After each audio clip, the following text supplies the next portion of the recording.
Entonces ya vamos a empezar, está comenzando a grabar, creo. Bueno, buenas tardes.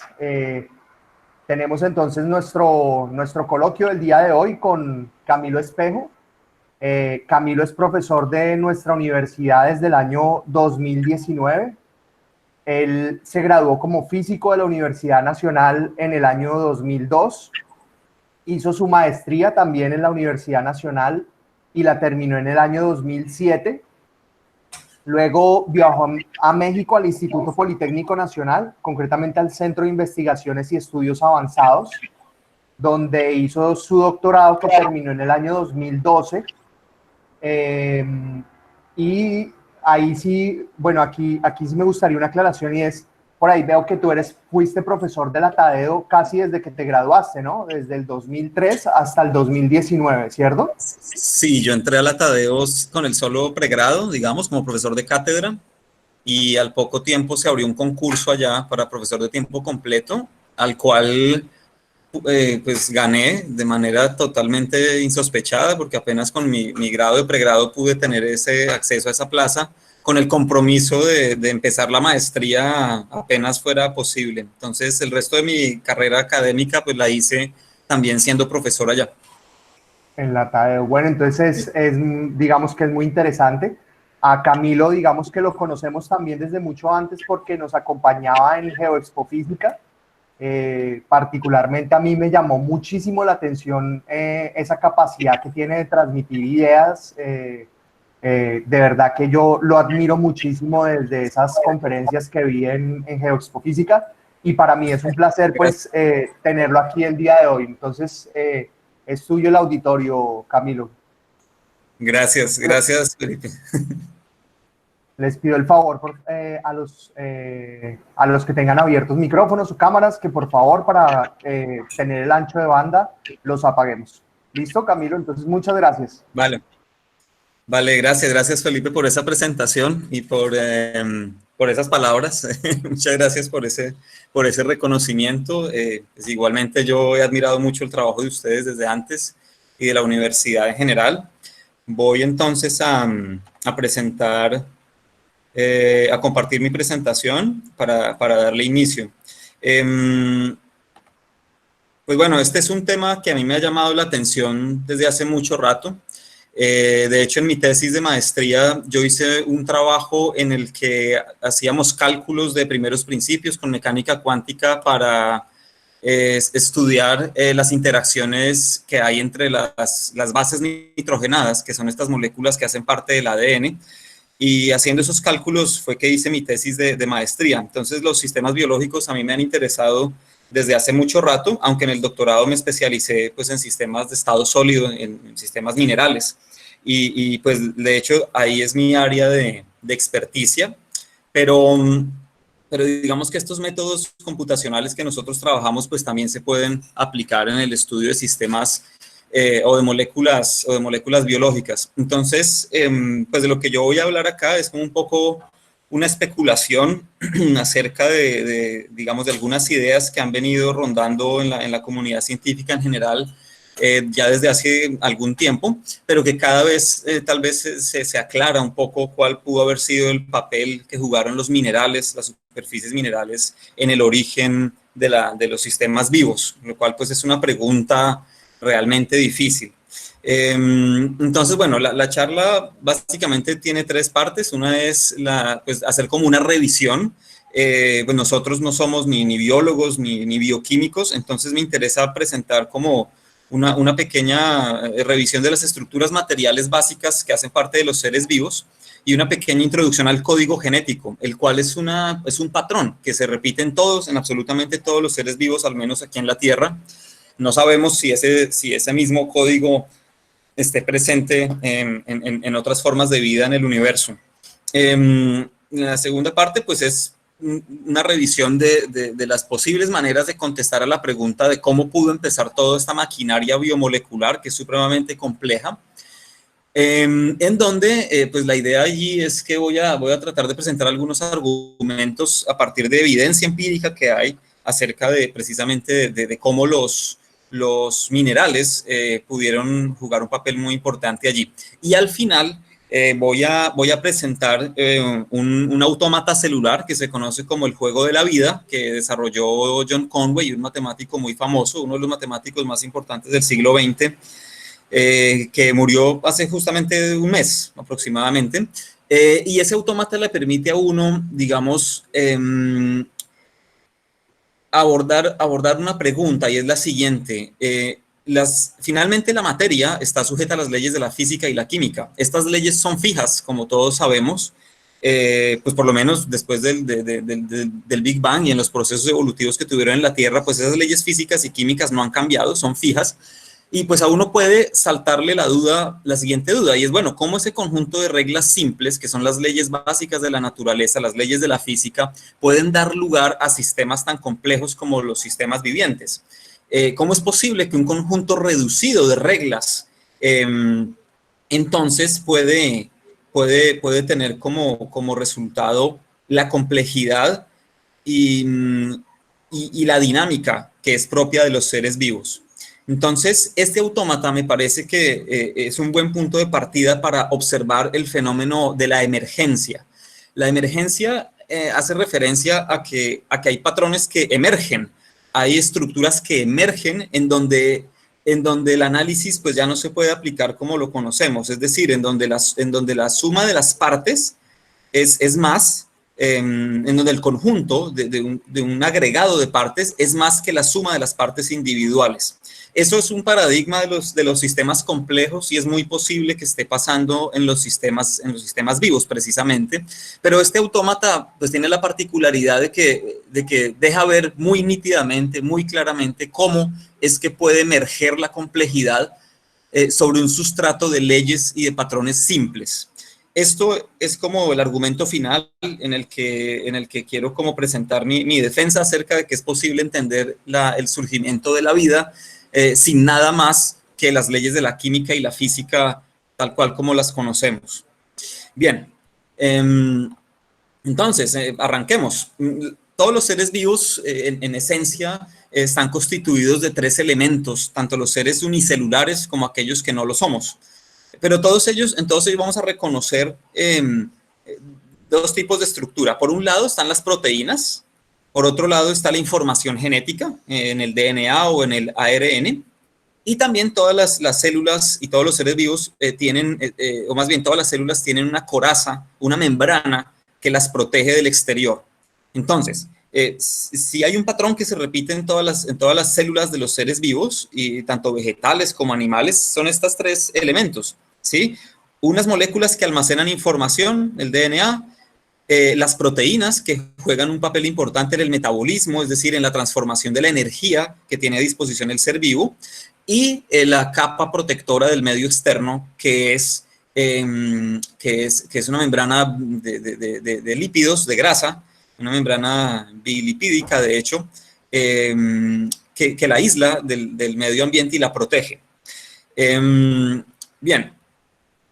En el caso del ADN, la molécula que, como todos ustedes saben, está almacenada la información, pues es una molécula cuya estructura es relativamente sencilla. Está constituida por estas 2 cadenas que ustedes ven acá, que en los bordes pues tienen una secuencia de azúcar y fosfatos seguidos. Esos azúcares y esos fosfatos son exactamente iguales.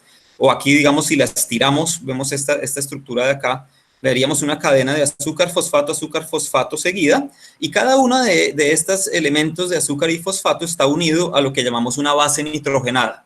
Las bases nitrogenadas en el ADN son solo 4, la timina, la adenina, la guanina y la citosina. Y ustedes las pueden ver aquí a mano derecha, ¿sí? Las purinas tienen estos 2 ciclos, y las pirimidinas tienen un solo ciclo, como ustedes se dan cuenta acá. Y lo interesante en el ADN es que hay una interacción selectiva. Por ejemplo, si tenemos una timina en una de las cadenas, al frente siempre va a haber una adenina. Si tenemos una citosina, al frente siempre vamos a tener una guanina. Es decir, estas 2 hebras moleculares son complementarias. O sea, conociendo cómo es la secuencia de bases nitrogenadas en uno por complementariedad puede saber cuál es la siguiente. Bien. Existe otra molécula relacionada, como vamos a ver a continuación en el video que quiero mostrarles, que es el RNA. que es similar al ADN, solo que en lugar de la timina, que es esta moleculita de acá, o esta que está aquí, la timina se reemplaza por un uracilo en el RNA. El papel del RNA lo vamos a ver a continuación. Pero entonces, en esencia, la secuencia de estas bases nitrogenadas en el ADN, que es donde todos hemos escuchado que se encuentra almacenada la información genética, es una información, si alguna vez ustedes lo han preguntado, es una información que tiene codificada las proteínas que ese ser vivo va a desarrollar y que a la vez son necesarias para el mantenimiento de la vida en ese ser vivo. Es decir, la información genética que vemos en el ADN es una información codificada para otras moléculas que son las proteínas. Las proteínas pues son moléculas que también son como cadenas, así como el ADN, que es una cadenita de una molécula detrás de otra, pero las moléculas que se unen para formar las proteínas no son estos nucleótidos que vemos acá en el ADN, sino que son estas otras moleculitas que se conocen como aminoácidos. Los aminoácidos comparten esta estructura que estamos viendo acá. Tienen siempre estos dos carbonos, este carbono siempre va a estar unido a estos dos oxígenos, este oxígeno siempre va a estar unido a este hidrógeno, y al lado izquierdo pues siempre vamos a tener este grupo acá, que es el grupo amino, precisamente, este NH2 que ustedes ven acá, es el amino, y entonces la diferencia entre un aminoácido y otro va a ser en este radical que se encuentra acá. Entonces, los aminoácidos se diferencian solamente por el tipo de estructura que está pegada a este carbono, y si juntamos aminoácidos, formando lo que los químicos denominan un enlace peptídico, pues vamos a tener una cadena de aminoácidos. Una cadena de aminoácidos es lo que se llama, o lo que se conoce como un péptido o una proteína. ¿De acuerdo? Entonces, las proteínas que están en los seres vivos siempre son secuencias también, pero son secuencias de estas otras moléculas que se llaman aminoácidos. Aquí tenemos 9 aminoácidos esenciales, la glicina, la alanina, la valina, la leucina. Ustedes pueden ver ahí que hay un núcleo común en gris, es la estructura que les decía que era igual en todos los aminoácidos, y los radicales que son diferentes. Por ejemplo, la glicina es la más simple, porque el radical que trae aquí pegado al carbono es simplemente un hidrógeno, ¿sí? O la alanina, que tiene un grupo aquí CH3, ¿no? Y hay aminoácidos pues, más complejos, como ustedes se dan cuenta, que pues tienen estructuras más complicadas. Por ejemplo, esta de metionina tiene aquí un átomo de azufre, ¿no? O la fenilalanina, que es muy común porque se utiliza para endulzar a cambio del azúcar. Los chicles, por ejemplo, le agregan fenilalanina, que no es nada más que un aminoácido. Y bueno, estos se llaman aminoácidos esenciales porque los seres vivos como nosotros no podemos hacerlos en nuestro cuerpo. O sea, nuestra maquinaria biomolecular no puede fabricarlos y necesitamos consumirlos. O sea, en nuestros alimentos tenemos que conseguir estos aminoácidos esenciales porque nuestro organismo no tiene cómo fabricarlos. Sin embargo, la vida en la Tierra, como la conocemos, utiliza en sus proteínas, los seres vivos, para diferentes funciones, utiliza en total 20 aminoácidos. Entonces, todas las proteínas que los seres vivos generan, ya sean animales o vegetales o bacterias o lo que sea, siempre van a ser hechas o constituidas con estos 20 aminoácidos.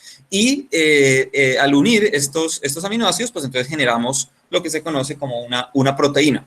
La relación que hay entre el ADN y la proteína en el ser vivo, la quiero mostrar a través de un video, porque la verdad es que es tan complejo de expresar que, bueno, lo puedo hacer en palabras de una manera rápida, pero es mejor observar los mecanismos que están allí en juego.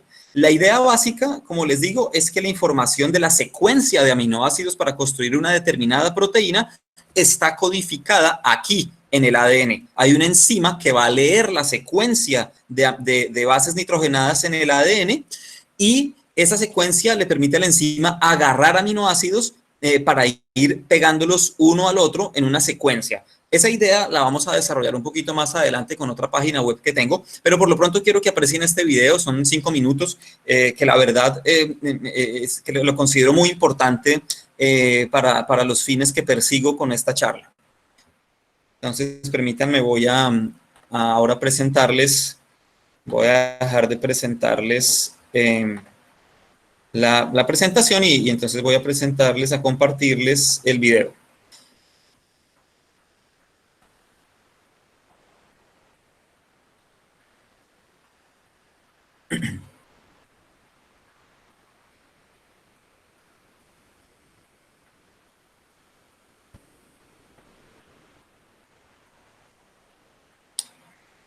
Bueno, listo, ahí va. Molecular machines. And they're doing this inside your body right now. To understand why, we have to zoom out. Every day in an adult human body, 50 to 70 billion of your cells die. Either they're stressed or damaged or just old. But this is normal. In fact, it's called programmed cell death. But to make up for all these lost cells, right now, billions of your cells are dividing, essentially creating new cells. And that process of cell division, also called mitosis, well, it requires an army of tiny molecular machines. So let's take a closer look. DNA is a good place to start, the double helix molecule we always talk about. This is a scientifically accurate depiction of DNA created by Drew Barry at the Walter and Eliza Hall Institute of Medical Research. If you unwind the two strands, you can see that each has a sugar phosphate backbone connected to the sequence of nucleic acid base pairs, known by the letters A, T, G, and C. Now the strands run in opposite directions, which is important when you go to copy DNA. Copying DNA is one of the first steps in cell division. Here, the two strands of DNA are being unwound and separated by the tiny blue molecular machine called helicase. Helicase literally spins as fast as a jet engine. The strand of DNA on the right has its complementary strand assembled continuously, but the other strand is more complicated because it runs in the opposite direction. So it must be looped out with its complementary strand assembled in reverse, section by section. At the end of this process, you have two identical DNA molecules, each one a few centimeters long, but just a couple nanometers wide. So to prevent the DNA from becoming a tangled mess, it is wrapped around proteins called histones, forming a nucleosome. These nucleosomes are bundled together into a fiber known as chromatin, which is further looped and coiled to form a chromosome, one of the largest molecular structures in your body.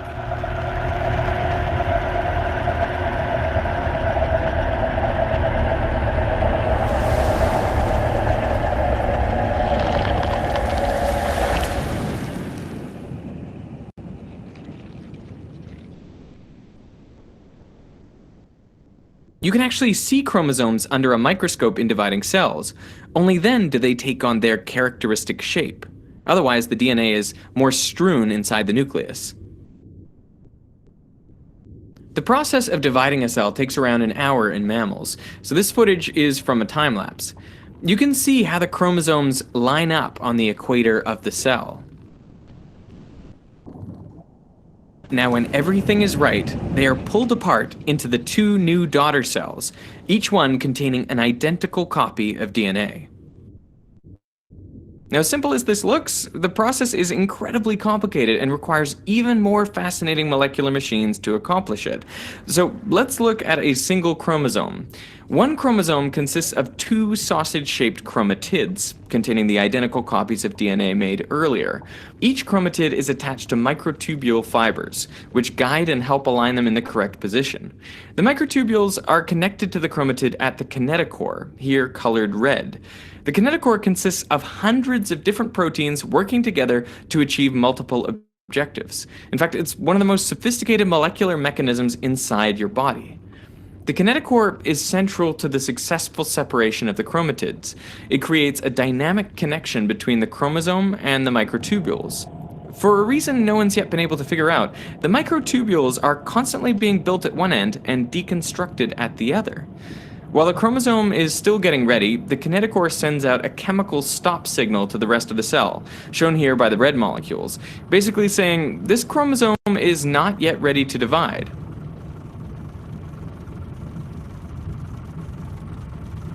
The kinetochore also mechanically senses tension. When the tension is just right and the position and attachment are correct, all the proteins get ready, shown here by turning green. At this point, the stop signal broadcasting system is not switched off. Instead, it is literally carried away from the kinetochore down the microtubules by a dynein motor. That's the walking guy. This is really what it looks like. It has long legs so it can avoid obstacles and step over the kinesins, molecular motors that walk in the opposite direction. Personally, I'm astounded by these tiny molecular machines, how they're able to routinely and faithfully execute their functions billions of times over inside your body at this exact instant. I'm also amazed by the scientists who were able to work out how this happens in such detail that we could create realistic depictions of them like you saw in the animations in this video. But perhaps the most amazing thing is just how much is left to be discovered, like figuring out how exactly the chromatids are pulled to opposite ends of the cell. There is still so much that we don't quite know.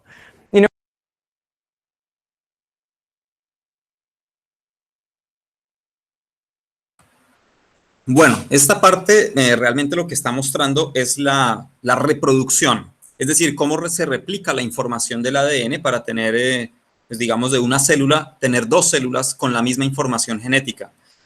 Todavía no era la relación entre la información genética y las proteínas, que es lo que vamos a ver a continuación.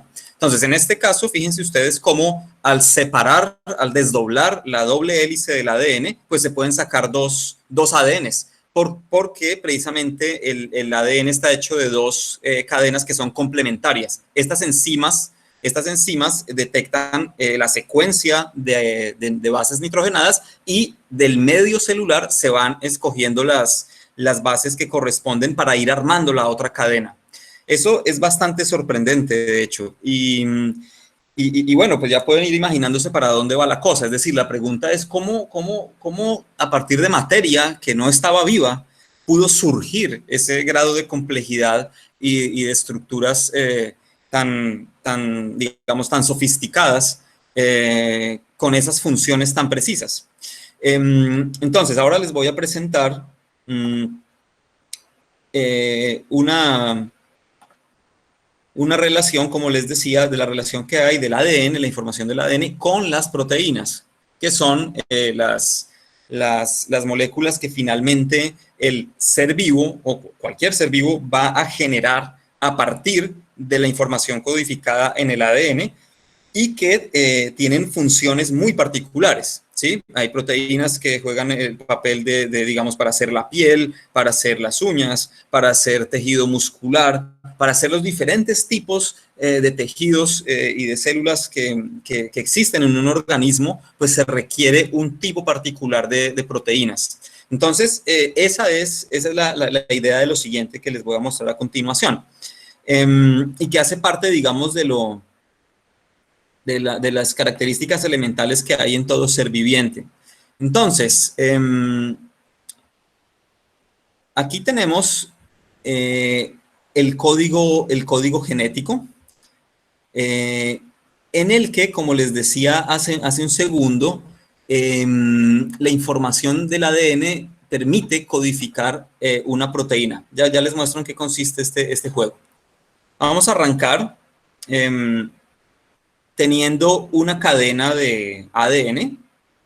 En los seres vivos, esa cadena de ADN tiene que primero transformarse en una cadena de ARN. Eso lo hace el famoso ribosoma, que es una enzima que está ahí, una estructura que está ahí dentro de la célula. Y entonces imagínense que tenemos este ADN, hay una enzima que lo separa, y entonces tenemos aquí una sola tira del ADN determinado por una particular secuencia de bases nitrogenadas. Por ejemplo, aquí tenemos adenina, timina, adenina, citosina, guanina, adenina, timina y así. Es una secuencia, ¿de acuerdo? Entonces, primero vamos a generar una cadena complementaria de ARN. Entonces, la adenina va ligada con el uracilo en el ARN. Entonces, yo aquí en mi teclado voy a poner el uracilo. Si yo coloco una base nitrogenada que no es, la timina va con la adenina, pero si yo, por ejemplo, coloco G de guanina, me dice que no, que esa no es el par correspondiente, y entonces la timina va con la adenina con la timina, y así puedo ir construyendo la hebra de RNA. Fíjense ustedes que en lo que voy a construir yo, realmente lo que está pasando es que la timina, que es la que originalmente va enlazada con la adenina en el ADN, está siendo reemplazada por este U, que es el famoso uracilo. Entonces, todas las adeninas van con uracilos y las timinas con adenina, citosina con guanina, timina otra vez con adenina, la guanina con la citosina, citosina con guanina y así sucesivamente, pero tengo que terminar. Si yo intento poner timina, me dice que no, que necesito un grupo uracilo. De hecho, estas moléculas que se encargan de hacer este ensamble tienen mecanismos de corrección. Y de hecho, cuando esto falla, es que ocurren enfermedades como el cáncer, por ejemplo, en donde se introducen mutaciones en el código genético que pues no deberían ir allí. Ya voy a terminar de construir entonces esta cadena de RNA a partir del hilo de DNA. Y aquí terminamos entonces nuestra cadena. Ahí completamos entonces un RNA. Esta molécula de RNA es la que tiene el código para generar las proteínas. ¿Cómo se hace? Aquí a la derecha tienen ustedes una de las construcciones naturales más impresionantes. Es el código genético, que es universal porque está presente en todos los seres vivos. Imagínense que hay una enzima que va a venir a leer aquí la secuencia, ¿sí?, de bases nitrogenadas en el RNA. Pero si ustedes se dan cuenta, es cada 3. Esta enzima coge cada tres elementos de la cadena de RNA. Resulta que el código consiste en que a cada triada de bases nitrogenadas le va a corresponder un determinado aminoácido. Por ejemplo, si la molécula encuentra un UUU, o sea, uracilo, la enzima va a coger una fenilalanina, un aminoácido de fenilalanina. Si encuentra, por ejemplo, citosina, uracilo, citosina, él sabe que ahí entonces va a corresponder una leucina, que es este otro aminoácido. ¿De acuerdo? Y así sucesivamente. Entonces, aquí vamos a poder jugar con esto y vamos a poder armar una proteína de manera similar a lo que ocurre dentro de la célula para armar la proteína a partir del código genético. Entonces, una cosa interesante es que hay un código para el inicio. Hay un código que le dice a la enzima, venga, arranque aquí a pegar aminoácidos para construir una proteína. Entonces, el código para arrancar es lo que corresponde al MET, ¿sí?, que se ve acá, al aminoácido MET. Entonces, aquí tenemos que buscar en nuestro código. Fíjense que también hay un código para detenerse, que es este, un UAA o un UAG. Con eso la enzima para y detiene la construcción de la proteína. Pero el código para la metionina, que es la que arranca, es AUG. Entonces yo tendría, si yo soy esa enzima, tengo que localizar aquí el AUG, ¿sí? Si lo hago antes, ella no me dice que no puede arrancar y algo así ocurre en la realidad a nivel molecular. Aquí es donde está el código de inicio. Entonces, con eso arrancamos la lectura de triadas. Lo interesante es que esto se va leyendo en conjuntos de A3. Entonces, el código hace lo siguiente. La enzima reconoce que aquí hay una triada adenina, uracilo y guanina. Hay que buscar en el código eso con qué aminoácido corresponde. Ustedes, si quieren, pueden ir buscándolo si lo están viendo. AUG. Entonces, sería por aquí, AUG. ¿Cierto? Metionina. Permítanme ver si lo podemos arrancar. AUG. Aquí tenemos entonces la metionina, que es ese aminoácido. Y la enzima sigue andando aquí sobre la cadena de RNA. Luego sigue entonces citosina, uracilo, adenina. Miremos la citosina, uracilo y adenina. Entonces es una leucina la que tiene que pegarse allí. Esto que estoy haciendo acá es artificial, pero es para tener una idea de cómo la información del ADN se transforma finalmente en una determinada proteína. Luego sigue guanina, adenina, citosina. Entonces estamos por acá. Si yo intento hacerlo con otro aminoácido, pues él no me va a dejar pegarlo. La molécula, como les digo, la enzima que se encarga de hacer esto, reconoce ese tipo de cosas y no pega sino el aminoácido que le corresponda. Eso ya de por sí es bastante sorprendente. Entonces aquí tenemos ácido aspartico, que es la que sigue. Perdón, GAC, sí. GAC. Lo pegamos, luego sigue GUG. GUG, la valina, ¿cierto? Luego sigue UUC. Estamos por acá. Fenilalanina. Finalmente tenemos UAG. Si ustedes se dan cuenta, UAG es un codón, es el nombre que le han dado los biólogos moleculares a estas triadas de bases nitrogenadas, se conocen como codones. Entonces, este codón es el que corresponde a la detención y allí hemos creado una proteína siguiendo más o menos el mismo juego que ocurre dentro de las células vivientes. Vamos a volver entonces a la presentación para poder continuar.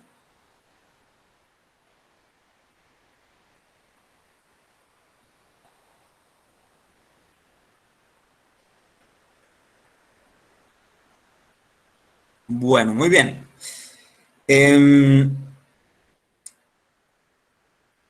Ahí está. Bien, entonces fíjense que a nivel molecular la vida pues realmente es muy, muy complicada. Permítanme que creo que he cometido aquí un error. Ya. Quisiera saber si están viendo la presentación en este momento. Por favor, alguien que me dé feedback. ¿Por qué no?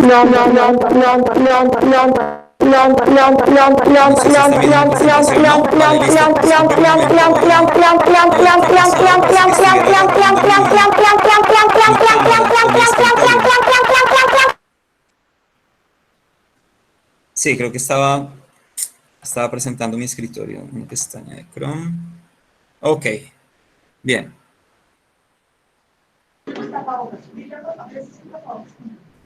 Vale, por fin.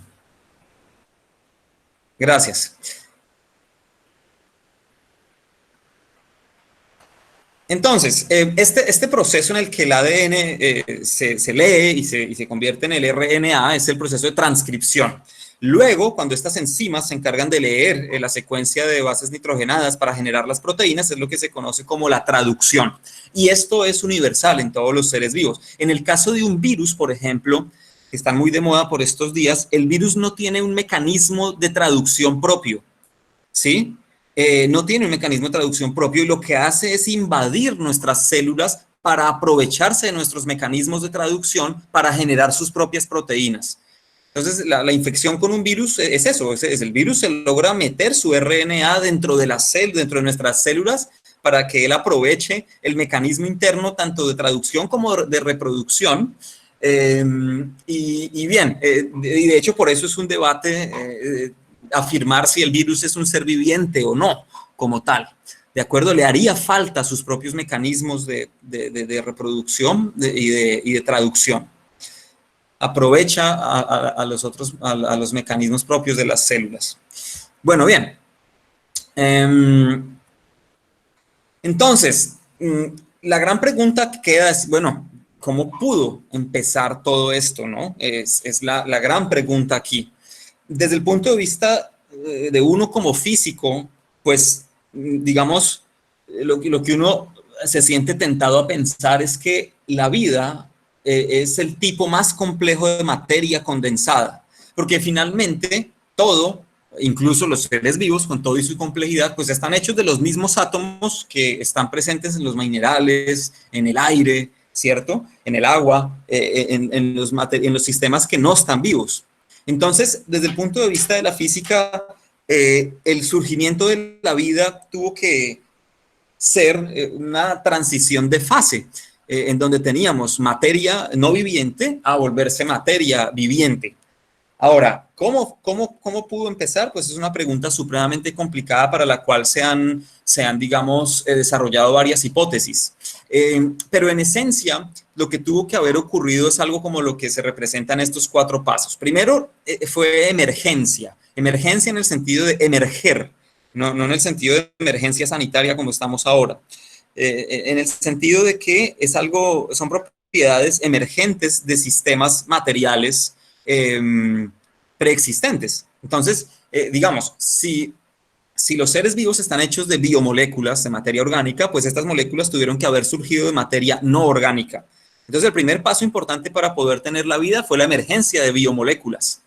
Luego, pues la emergencia de sistemas moleculares organizados. Un tercer paso que fue la emergencia de sistemas moleculares autorreplicantes, es decir, estructuras moleculares que tuvieran la capacidad de sacar copias de sí mismas.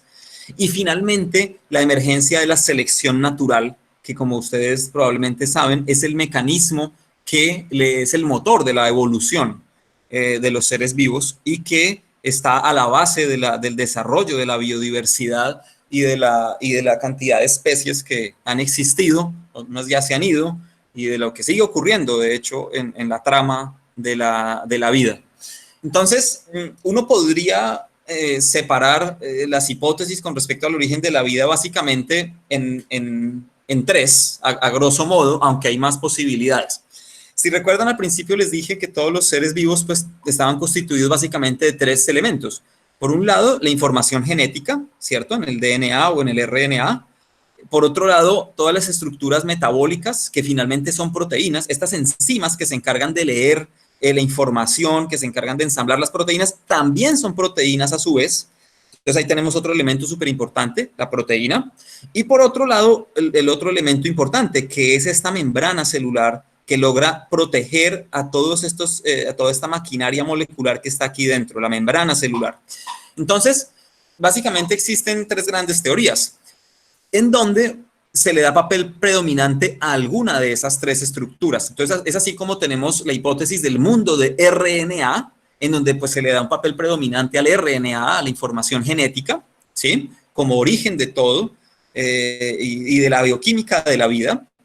Tenemos otra posibilidad, que es pensar en que primero se generaron estas membranas lipídicas, ¿sí? De carbohidratos, estos son grasas, que logran aislar un interior del exterior, y pensar en que la complejidad de la vida evolucionó aquí dentro de estas vesículas, de estas vesículas que están aisladas del exterior. Y finalmente tenemos otra posibilidad, que es que lo primero fueron las proteínas. Eso se llama el mundo de proteína, la hipótesis del mundo de proteína, la hipótesis del mundo de lípidos y la hipótesis del mundo de RNA. Esas son tres alternativas, y yo quisiera centrarme en esta última, en el mundo de proteína, es decir, pensar que fue primero la proteína, que incluso la información genética, así como está en el RNA o en el DNA actuales. ¿Por qué razón? Pues hay varios argumentos. Uno es que la molécula de DNA o RNA es muy difícil de sintetizar externamente. Es decir, si usted quiere sintetizar un DNA, básicamente le toca recurrir a un ser vivo para poderlo hacer.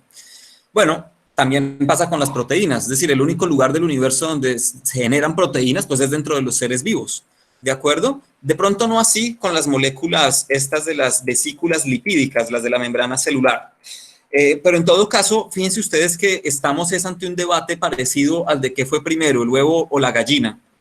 Solo que en este debate no hay huevo y gallina, no hay dos cosas, hay tres. Porque en todos los seres vivos están conjugados esos tres elementos simultáneamente.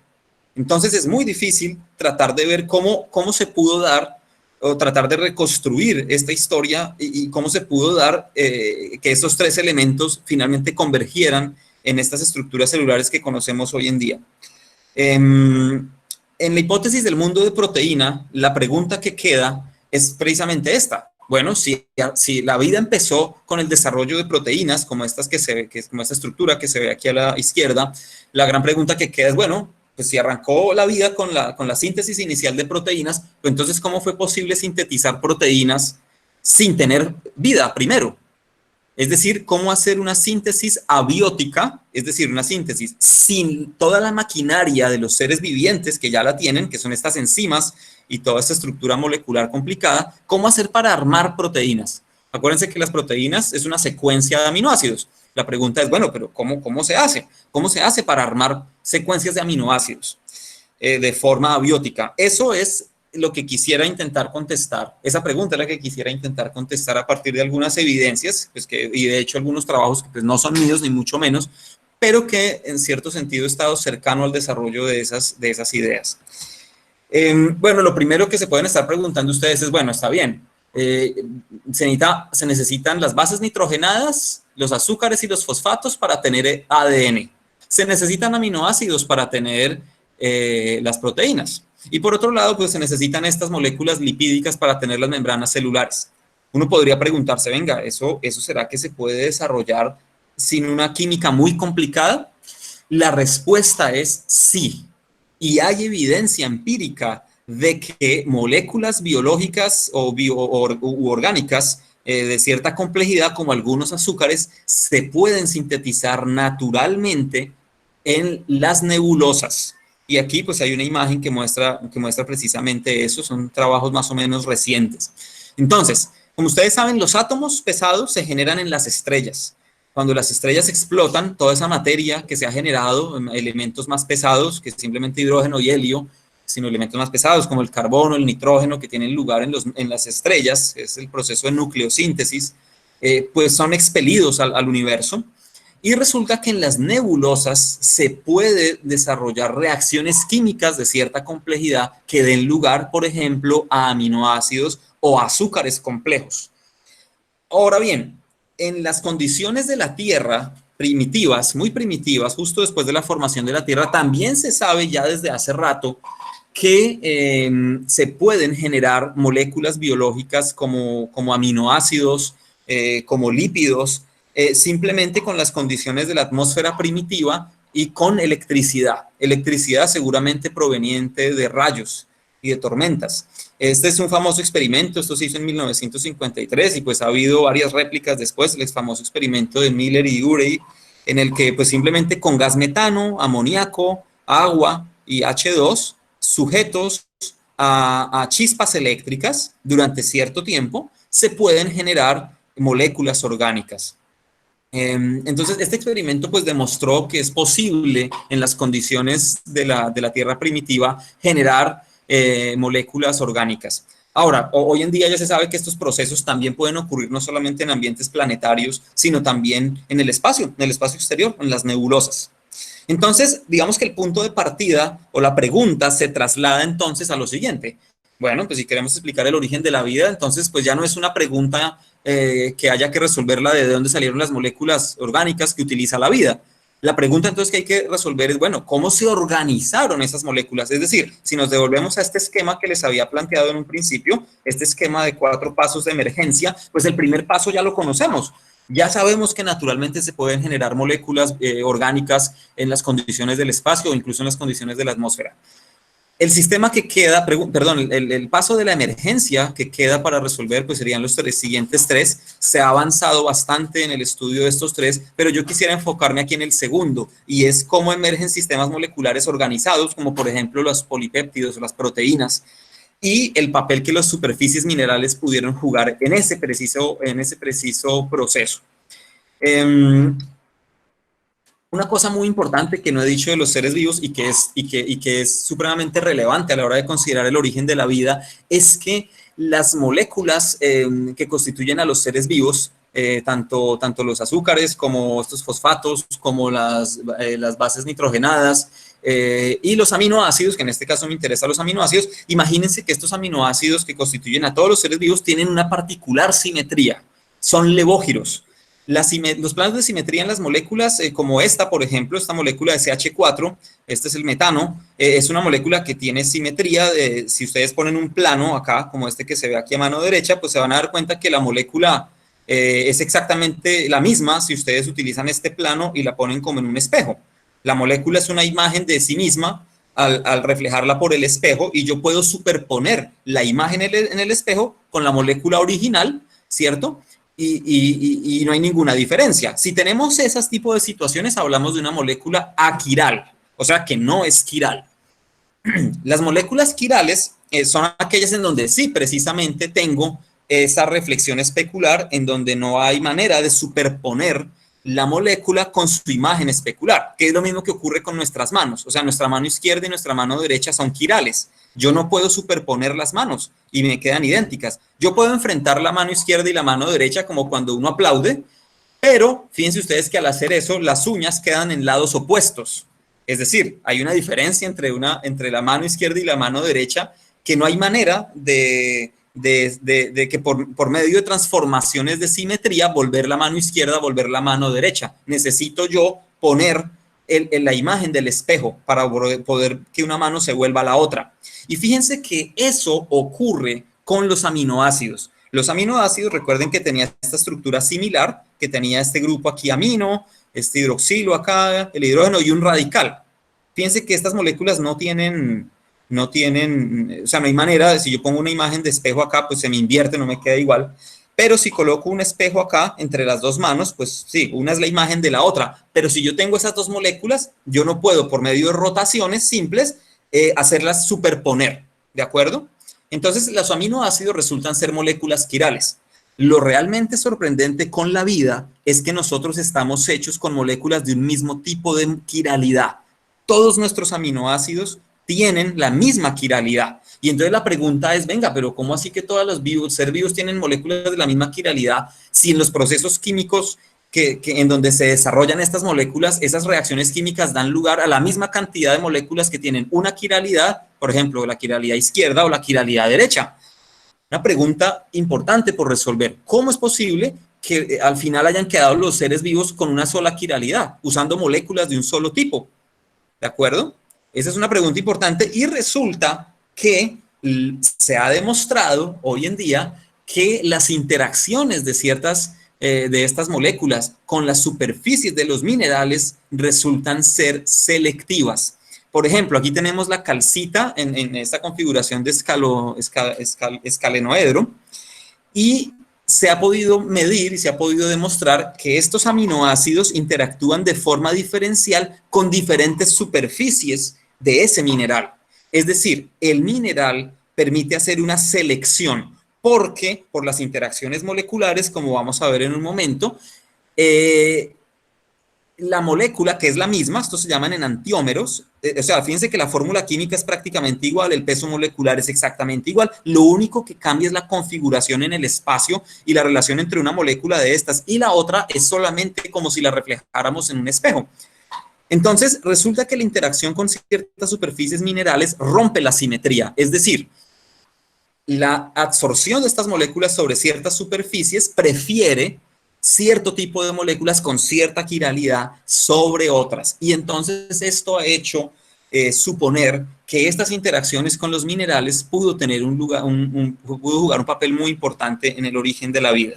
Aquí tenemos los resultados de Hazen del 2001, donde por medio de mediciones experimentales se dan cuenta que efectivamente la energía de absorción de la molécula de estrógira con la levógira sobre ciertas caras es diferente.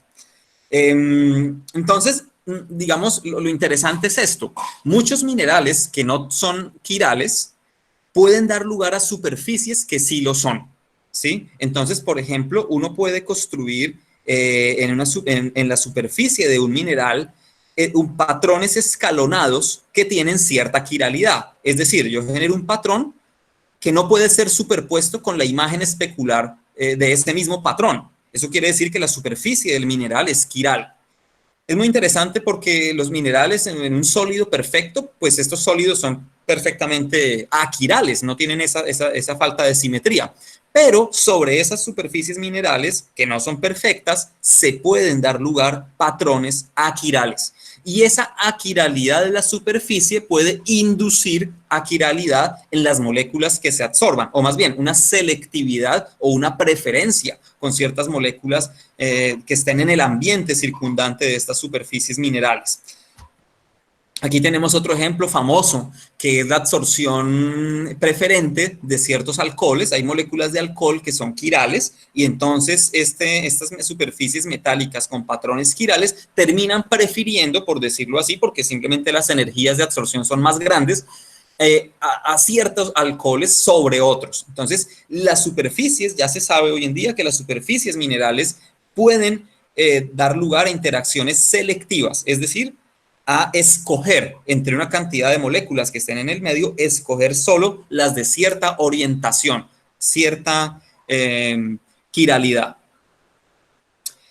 Bueno, esto también ha sido estudiado con nuestros métodos tradicionales que usamos nosotros en nuestro laboratorio computacional, como la teoría funcional de la densidad. Se han podido estudiar, por ejemplo, cómo la interacción de la alanina, la D-alanina o la L-alanina, eso hace referencia a la alanina de estrógira o levógira, o sea, con quiralidad izquierda o con quiralidad derecha, es selectiva en superficies diferentes. Por ejemplo, en el quartz, en el óxido de silicio, que es tan común en todo lado, la arena, finalmente. Entonces, hay una absorción diferenciada para estas moléculas con distinta quiralidad, la cual se puede explicar desde la mecánica cuántica por las interacciones que tienen estas moléculas con las superficies minerales. Aquí tenemos un ejemplo, porque también este es justamente el óxido de silicio con el aspartame, que es una de las aminoácidos. Por ejemplo, en el caso del aspartame de estrógiro, hay 3 interacciones, mientras que en el levógiro, con la otra quiralidad, solamente hay 2 interacciones con la superficie, y eso obviamente hace que la interacción con el estrógiro sea más fuerte que con el levógiro, y entonces en esa interacción naturalmente van a quedar pegados sobre la superficie, preferiblemente moléculas de esta quiralidad de estrógira. Bien. Este entonces es uno de los ejemplos más importantes de cómo es posible que la quiralidad en las superficies minerales haya inducido y haya sido la responsable de que hoy en día los seres vivos tengamos solamente cierto tipo de moléculas para funcionar con respecto a la quiralidad. Otro ejemplo muy importante es el que se encontró a comienzos de los 90, a finales de los 90, que tiene que ver con que la adenina y otras bases nitrogenadas, que como ustedes saben son moléculas que están en el ADN y en el ARN, se autoensamblan solitas sobre superficies minerales, como el disulfuro de molibdeno, que ustedes tienen acá a la derecha, o incluso en el grafito.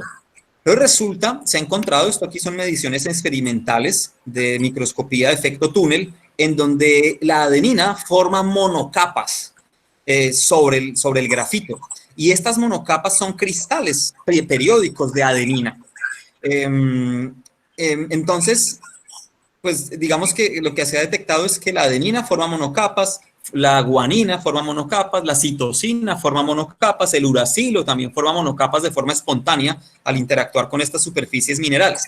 Pero lo más sorprendente de esto tiene que ver, y para ir adelantando un poco, tiene que ver con que se pudieron hacer mediciones experimentales en la que estas bases nitrogenadas ensambladas sobre las capas de minerales, sobre la superficie de los minerales, interactúa de forma selectiva con aminoácidos.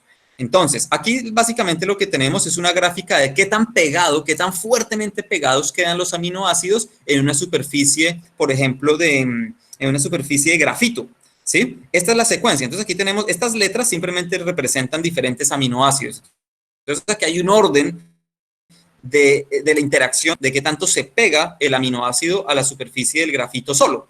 Y luego, ¿qué tanto cambia esa afinidad o esa energía de interacción una monocapa de adenina o una monocapa de guanina? Lo interesante es que esas monocapas entonces cambian el orden y prefieren a otras secuencias de aminoácidos para pegarse más fuerte sobre su superficie. Para redondear la idea, lo que se propone es entonces lo siguiente: una superficie mineral como el grafito o como el disulfuro de molibdeno sirvió de plantilla para que sobre ella creciera una monocapa de adenina o de guanina o de citosina, que son estas moléculas que hacen parte del ADN, pero en una estructura que químicamente es mucho más simple que la hélice del ADN. Esto es como tener una especie de ADN completamente plano. ¿Por qué ADN? Porque debido a la selectividad que tienen las interacciones con los aminoácidos, entonces esta plantilla hecha plana de bases nitrogenadas me permite elegir ciertos aminoácidos. Lo realmente interesante del asunto es que las distancias, permítanme aquí les muestro, las distancias de los sitios en donde se pegan los aminoácidos es tal que favorece que los aminoácidos se peguen entre sí. Acuérdense que las proteínas son cadenas de aminoácidos pegadas. Entonces, esto favorece, esa monocapa de adenina favorece que los aminoácidos se peguen sobre la superficie y que luego los aminoácidos se peguen entre sí para generar entonces proteínas sin tener toda la estructura molecular complicada de los seres vivos modernos. Entonces, lo que se propone es que estas capas crecidas sobre minerales han servido como plantillas para generar las primeras proteínas sin necesidad de ADN como tal. Es decir, la selectividad de estas monocapas ensambladas acá de bases nitrogenadas pudieron servir como código genético primitivo debido a que la interacción es diferenciada. Entonces, ciertas monocapas, ciertos aminoácidos. Eso nos recuerda un poco la afinidad que hay entre ciertos codones, o sea, estas triplas de bases nitrogenadas, con la secuencia de aminoácidos, ¿ok? que generan una proteína. Bien. Ustedes dirán, bueno, esto es muy simple y pues no nos ha contado cómo de ahí saltamos al ADN y cómo de ahí saltamos a las enzimas que hoy en día están haciendo todo. Claro, es una historia bastante larga, ahí hay mucha tela por cortar, pero simplemente esto tiene como propósito mostrar un mecanismo que todavía está por probar, porque eso todavía no se ha hecho, pero es un posible mecanismo para generar proteínas sin ADN, solamente con estas monocapas. Lo que se ha podido medir es que estas monocapas de adenina o de guanina o de citosina interactúan de forma selectiva con los aminoácidos y que los aminoácidos efectivamente quedan a distancias que son favorables para desarrollar enlaces peptídicos, o sea, para generar enlaces que generen proteínas. Seguramente después de mucho tiempo, pues hubo algún proceso digamos, de autorregulación o de cooperación molecular en la que ciertas proteínas favorecían también ciertas monocapas de adenina para cerrar este ciclo en donde pues haya una interacción entre el almacenamiento de la información en la monocapa con la proteína que se genera de manera similar a lo que tenemos en los seres vivos actuales y modernos. Bueno, y ya para terminar, entonces, quería contarles rápidamente lo siguiente. Hay mucha tela por cortar en la explicación del origen de la vida a partir de estas interacciones moleculares que pueden ser simples. Sin embargo, como les decía, las reglas simples, las reglas de la física que son inamovibles, que son fijas y que son sencillas, pueden efectivamente dar lugar a grandes complejidades. Y una de esas evidencias las tenemos con los autómatas celulares.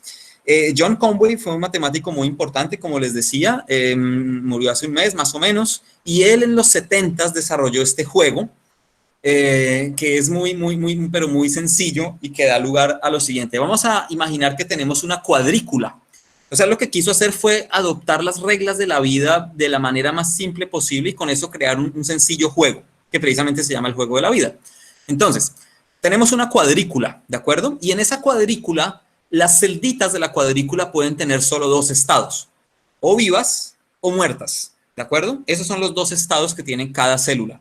Y las vamos a someter esas células a las siguientes reglas. Una célula muerta, o sea, donde no haya vida, que tenga exactamente 3 células vecinas, ¿sí? En el siguiente paso de tiempo, en el siguiente turno, aparece allí vida, ¿de acuerdo? Si una célula viva ya está viva, pero tiene 2 o 3 células vecinas también vivas, entonces en el siguiente paso de tiempo también sigue viva. Si no, va a morir, ya sea por soledad o por superpoblación.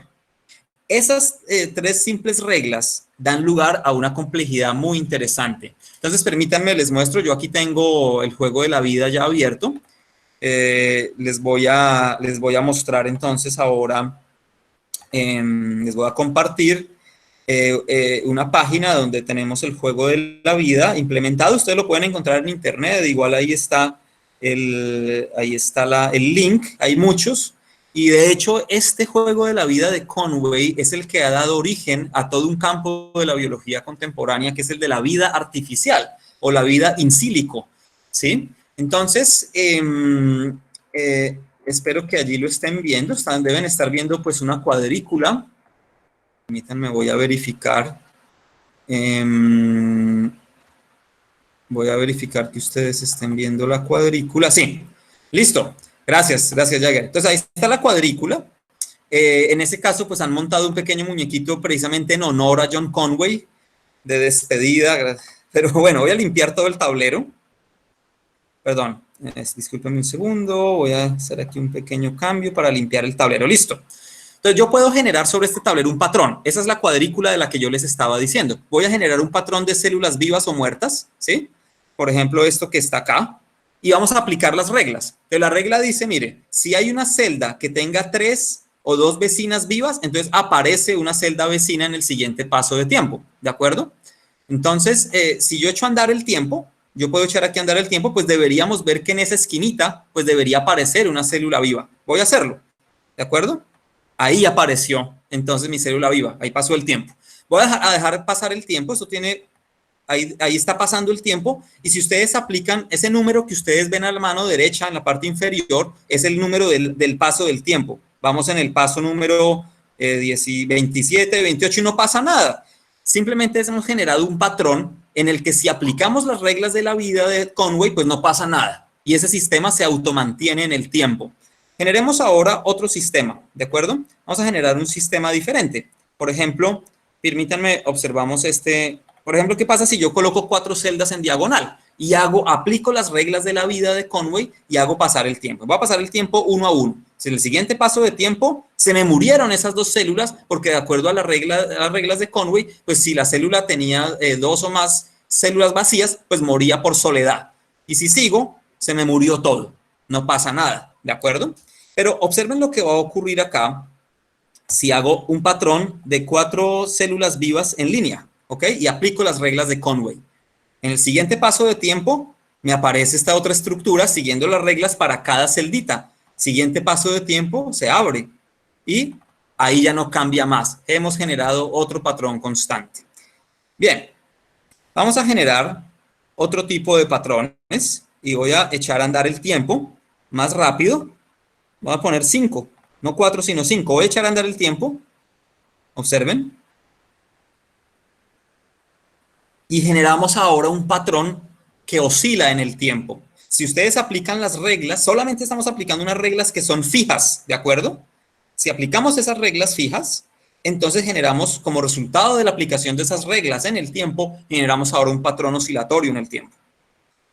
Miren este patrón tan interesante. Se llama glider. Son simplemente 5 celulitas allí, pero miren qué pasa si yo aplico las reglas del juego de la vida. Generamos un patrón que empieza a reptar por el tablero. Aquí lo único que estamos haciendo es aplicar cada paso de tiempo las reglas que les había contado antes. Voy a acelerar un poco el paso del tiempo para que esto simule más rápido. Y lo que vemos es una estructura que se mueve, ¿de acuerdo? Voy a parar y voy a limpiar esto para yo generar un propio patrón. Voy a poner un patrón al azar, a ver qué ocurre. Voy a generar aquí un poco de celditas en donde digamos que están en ese estado vivo, al azar. Voy a hacerlo completamente al azar, no sé qué va a pasar, pero lo cierto del caso es que las reglas son las mismas. Soy muy insistente con eso, porque lo que vamos a ver acá es una propiedad de la naturaleza, y es que con las mismas reglas de juego podemos generar patrones, de hecho, impredecibles, porque hay una gran sensibilidad a las condiciones iniciales. Fíjense ustedes esto. Como resultado de la evolución en el tiempo y la aplicación de estas reglas, generé una estructura que tiene 3 cuadritos que cambia de vertical a horizontal y un cuadrado ahí que no cambia, ¿de acuerdo? Bien, voy a generar otra estructura interesante. Este puede ser. Miren qué pasa si yo simplemente genero una estructura inicial como esta y echo a andar el tiempo. Evoluciona un poco hasta que llega a una situación estática y se mantiene, ¿no? Bien. Miremos qué pasa con esta otra estructura.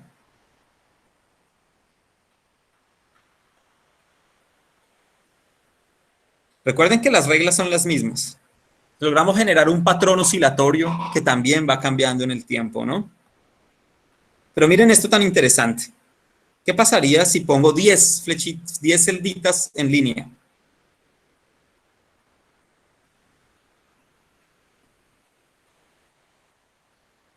Wow. Ya tenemos un patrón más complejo. De hecho, hay algo que parece una división celular ahí. Se reúne y vuelve y se divide. Una mitosis artificial.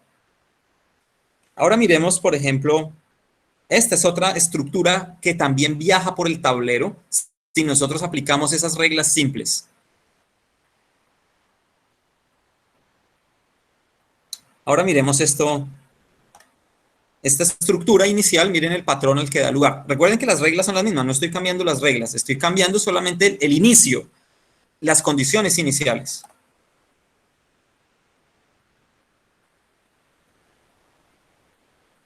Muy bien. Finalmente, observen esta estructura que a mí me llama muchísimo la atención.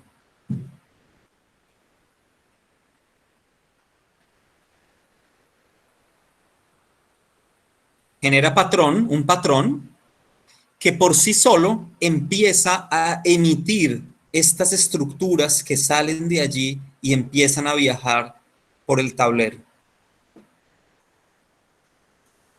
Vamos en la generación número 220 de nuestro juego de la vida y tenemos un patrón que se automantiene y que además empieza a emitir pequeñas estructuras que viajan por ese tablero.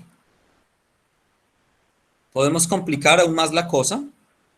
Si ustedes, por ejemplo, juegan y generan patrones de cierta complejidad, pueden dar lugar a realmente cosas que uno no se espera.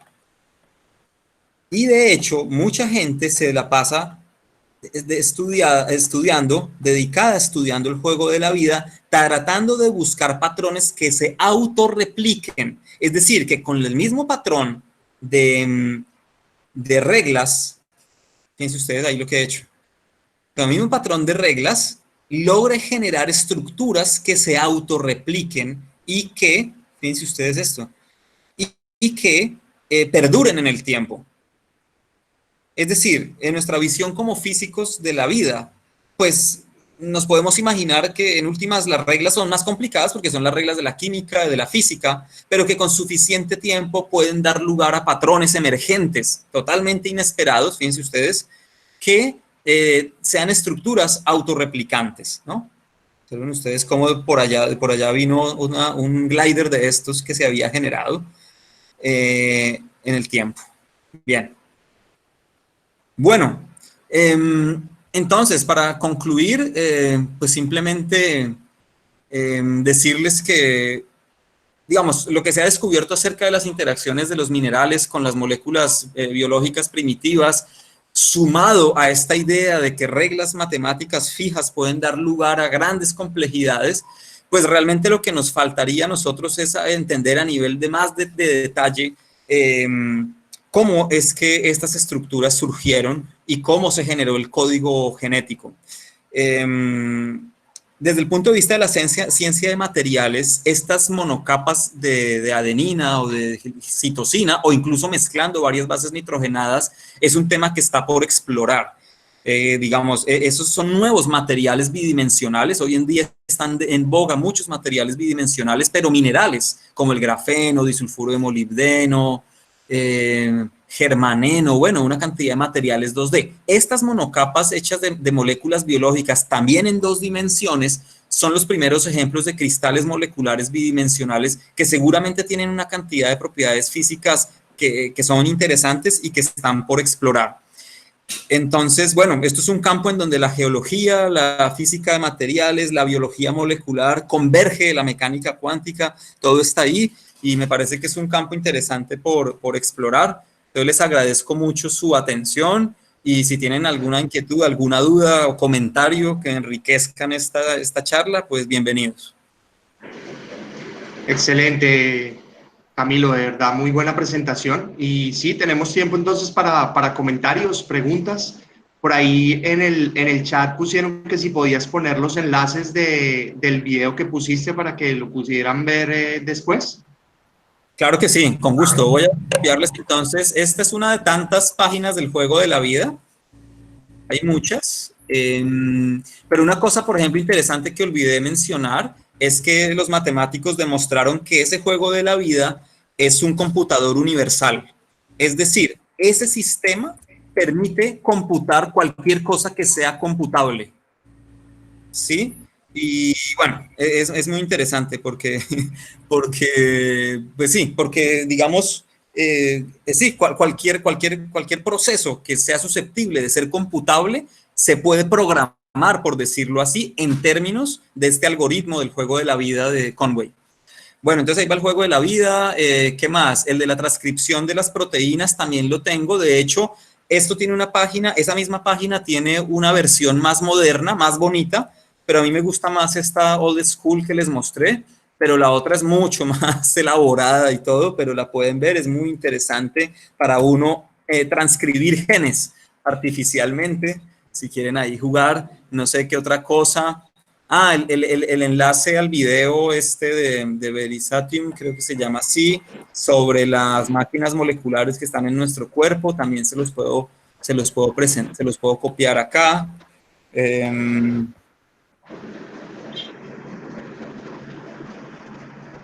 no sé si alguien tiene algún comentario o duda.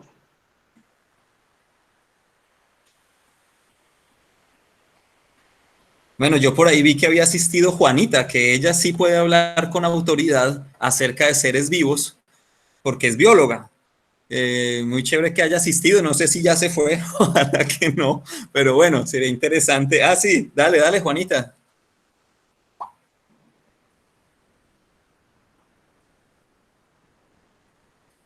Y la profesora Marcela también está, ¿cómo no? Chévere, súper chévere. Adelante, Juanita.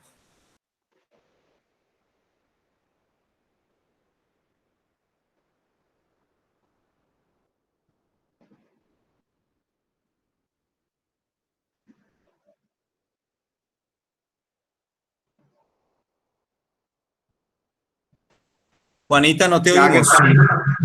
Jagger también, sí.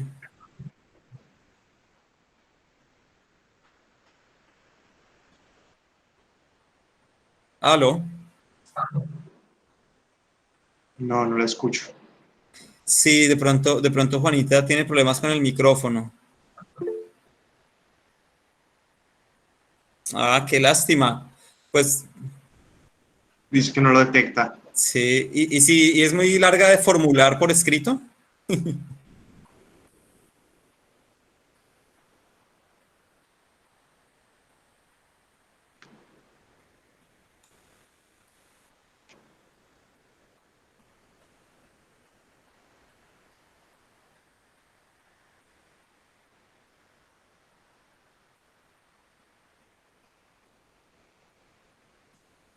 Se me ocurre que me la puedes mandar por WhatsApp en audio y yo la reproduzco acá.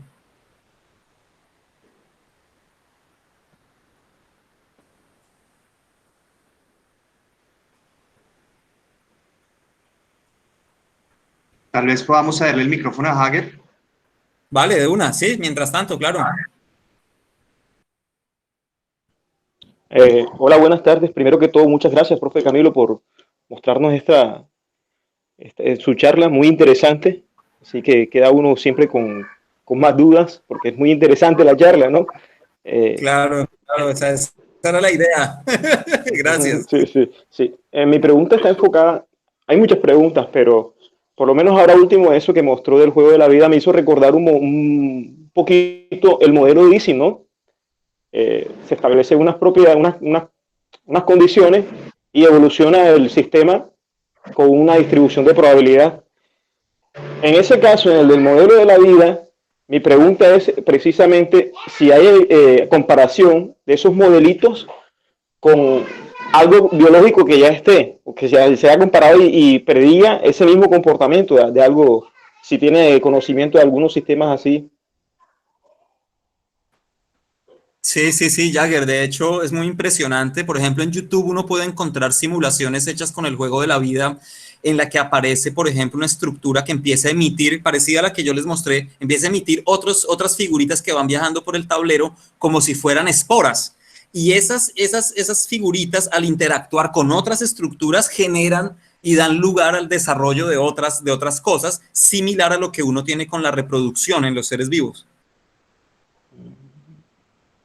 Sí, sí, parece algo muy análogo porque hasta de hecho por mi mente también pasaba como por ejemplo el inicio de un incendio y con ciertas condiciones también como si se expandiera el incendio o algo así o un comportamiento así estadístico, ¿no? De acuerdo, algo así. totalmente de acuerdo. Sí, sí, sí.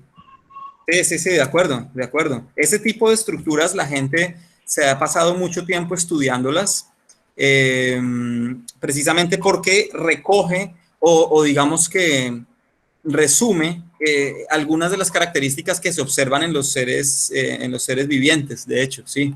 Y también en las colonias de seres vivientes. Sí. Y es cierto lo que dices con respecto al modelo de Ising. De hecho digamos que la idea común a este tipo de sistemas así es la complejidad, la emergencia de la complejidad a partir de reglas muy simples y muy sencillas. Entonces, tú juntas unas reglas simples con unas condiciones iniciales dadas. A veces es difícil poder predecir lo que va a pasar, ¿cierto? Pero surgen patrones que uno no esperaba. Por ejemplo, ese patrón que se va moviendo por el plano solo, pues es difícil de uno apenas, digamos, es difícil de predecirlo solamente sabiendo las reglas. ¿De acuerdo? Sí. Gracias. Vale, Jagger, Por aquí gracias. Juanita me mandó el audio de la pregunta. Vamos a ver si lo puedo reproducir por acá. Excelente.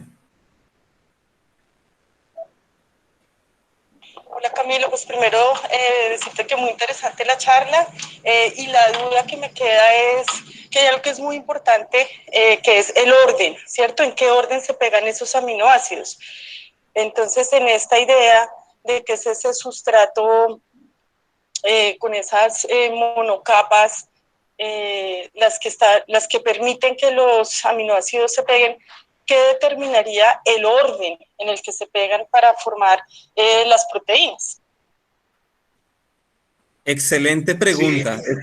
excelente pregunta. Pues imagínate, Juanita, que estas monocapas no solo, digamos, no solo hay monocapas de solo adenina o solo guanina. Hay monocapas en donde se ensambla adenina-guanina formando un patrón plano, por ejemplo.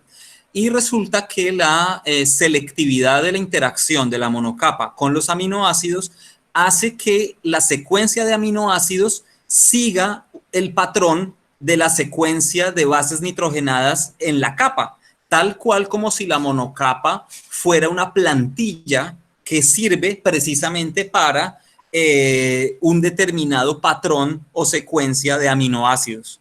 Entonces, digamos, las posibilidades a que da lugar esa interacción son limitadas, es decir, no es tan complejo como el código genético de los codones actuales y demás, porque es un código complicado. Si ustedes se fijan, cada aminoácido puede ser codificado por varias tríadas diferentes. Aquí la interacción es más simple. Entonces, por eso se piensa que, primero, que esto daría lugar a unos péptidos sencillos con secuencias sencillas. Pero sí, digamos, el tipo de secuencia de aminoácidos va a depender es de cómo es la monocapa en particular. Es decir, qué bases nitrogenadas tiene y en qué orden o cuál es el patrón bidimensional de esas monocapas. Entonces, sí, efectivamente lo que Juanita señala es muy importante porque el orden de la secuencia de aminoácidos es la que al final determina qué tipo de proteína va a tener y cuál va a ser su función. Entonces, claro, seguramente esto fue muy primitivo, es decir, esto es como un abuelo del código genético que tenemos hoy en día. ¿Cómo evolucionó eso y cómo se complejizó? Es algo de lo cual no tenemos la más remota idea. Sí. Muchas gracias por la pregunta. ¿Alguien más tiene algún comentario?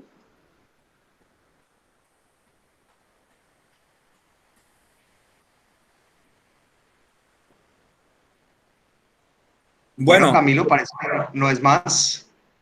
De verdad, muchas gracias por la conferencia. vale, no, con todo gusto. Yo quisiera dejarlo solamente con un video de una cosa bastante sorprendente que tiene el juego de la vida. Y es que el juego de la vida, este autómata celular, puede codificar al propio juego de la vida. Y con eso, con ese video, me despido deseándoles pues un feliz fin de semana y nada, muchas gracias por su atención. Pero entonces, sí, Juanita, la verdad es bastante sorprendente. Gracias, Jagger. Igual feliz día para todos los colegas. Vale, Tomás, sí, el sistema es caótico, de hecho, el sistema es caótico. Se puede demostrar que puede dar lugar al caos dinámico, así se conoce en física. Pero bueno, ya si quieren en otro momento podemos hablar, pero permítanme que quiero mostrarles ese video. Muchas gracias por sus saludos, igual para todos los colegas, un feliz día del maestro. Esto se llama Life in Life. Hay que tener un poquito de paciencia. Voy a apagar mi micrófono, pero...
Vale, eso era todo entonces.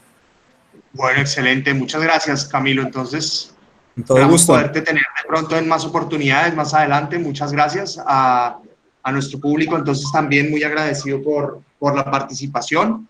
Espero que se puedan conectar la próxima semana. La próxima semana vamos a estar hablando con un colega que se llama Carlos Romero. Vamos a estar hablando sobre operaciones en post.